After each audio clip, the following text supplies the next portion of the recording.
साथियों नमस्कार। भगवान प्रभु श्री कृष्ण जी की झांकियाँ पूरे देश में क्या पूरे विश्व में भव्य रूप से सज गई हैं और वास्तव में ये इनको झांकी या इनको एक तरह से भगवान श्री कृष्ण जी का प्रकृति रूप कहा जाए। ये एक प्रकृति जागरण है, ये एक स्वस्थ रूप से एक चेतना है प्रकृति की, नेचर की, और ये इन झांकियों के माध्यम से दर्शाया जाता है। भगवान श्री कृष्ण जी की झांकी किसी भी आप पुलिस लाइन में या जेल में कहीं भी जाएं, वहाँ देखिए वृक्षों और पेड़ पौधों से ही उनको सजाया व संवारा जाता है।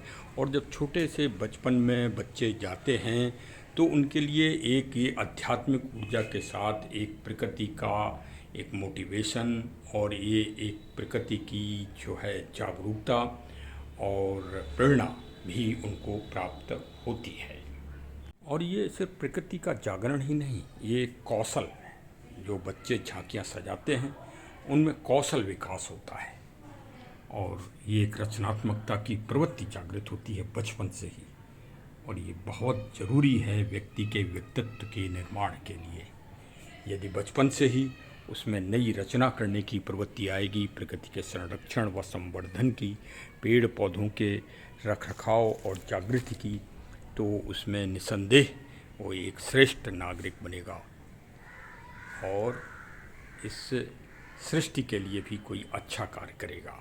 जिस तरह से भगवान श्री कृष्ण जी ने जन्म से ही प्रकृति के संरक्षण व संवर्धन का दुनिया को सबसे बड़ा ज्ञान दिया। यमुना, आज दिल्ली में यमुना जहर ही तो है, वही तो है कालिंदी, और वो पूरी मतलब जहर पी रहे हैं दिल्ली वासी, आगरा वासी, मथुरा वासी। उसी को स्वच्छ किया था भगवान श्री कृष्ण जी ने।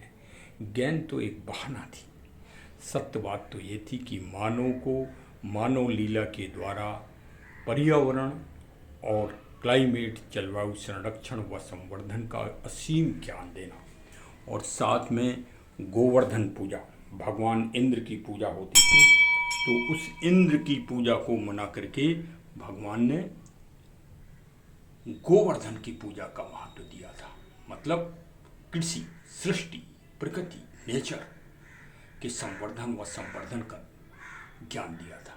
आज देखिए दुनिया की सबसे बड़ी संस्था संयुक्त राष्ट्र संघ यूनेस्को भी उसी काम को कर रहा है जो भगवान कृष्ण जी ने मानव को एक ज्ञान दिया था। हर घर में झांकी सजना ही चाहिए और वास्तव में जगत को सजना चाहिए। इसीलिए जगन्नाथ जी, जग के नाथ जगन्नाथ जी, वहाँ भी अद्भुत झांकी सजती है। तो चलिए भाई, अगर आपने ना सजाई हो तो अभी प्रयास कर लीजिए।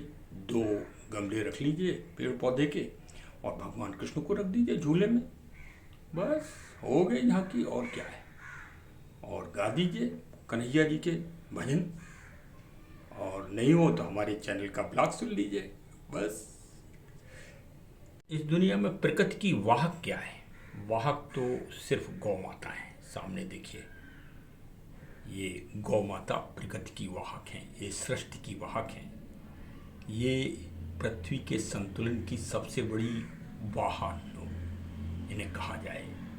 तो चलिए साहब, इसी तरह से हमारा चैनल तो प्रकृति के संरक्षण व संवर्धन के लिए जन जन में चेतना जगाने का प्रयास करता है। आप भी प्रकृति के योद्धा बनिए, भगवान के योद्धा तो बनिए ही बनिए, भगवान के तो भक्त बनिए ही बनिए, साथ में प्रकृति के योद्धा, नेचर फाइटर भी बनना है। और इसीलिए हमारा चैनल प्रतियोगिता परीक्षा भी कराता है हर वर्ष, उसमें भी आप भाग लीजिए और भाग लेके प्रकृति योद्धा बनिए। बहुत बहुत धन्यवाद। जय हिंद, जय हिंद, जय।